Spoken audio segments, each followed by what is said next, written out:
Au bout de cette route, à plus d'1 heure de voiture de Tianjin, la ville de Teda se dévoile. Une ville créée de toutes pièces en plein milieu des marais salants. Depuis 2007, des résidences, des centres commerciaux sortent de terre dans cette première écocité chinoise. Un ovni, alors que la Chine compte 16 des villes les plus polluées de la planète. Chaque ville chinoise s'étend de plus en plus et se construit, que ce soit en termes d'habitants ou de croissance économique. On a besoin de beaucoup plus de terrain. Or, en même temps, la population est nombreuse et les ressources sont plus faibles.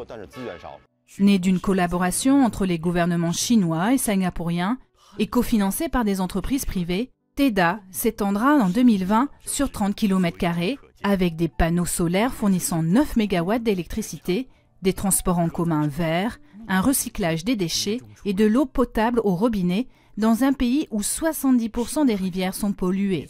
Et le moindre geste au quotidien reflète cet esprit vert. Voici donc le collecteur de déchets sous vide. Le service de gestion des immeubles trie les déchets en amont, puis les apporte dans ces machines, qui vont ensuite acheminer par des tuyaux souterrains les ordures vers la centrale de traitement. Une écocité ambitieuse qui devrait coûter dans les 30 milliards d'euros et abriter à terme 350 000 habitants. Pour l'instant, Teda ne compte que 60 familles. La ville n'a pas encore d'école ou d'hôpital, mais cela ne décourage pas les pionniers de l'écocité. Xie Kai s'est installé ici il y a 4 mois avec sa femme et son bébé.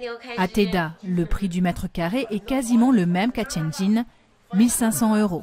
Et comme Xie Kai a participé à la construction de la ville, il a pu acheter son appartement à un prix préférentiel. Mais l'écologie n'est pas sa priorité.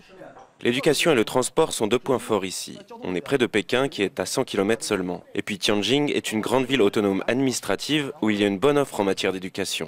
Une attitude qui n'est encore que celle de nombreux Chinois, pour qui l'écologie reste une préoccupation de riches. Mais face à la pollution qui empoisonne la Chine, les écocités réussiront peut-être à s'imposer comme les villes de l'avenir.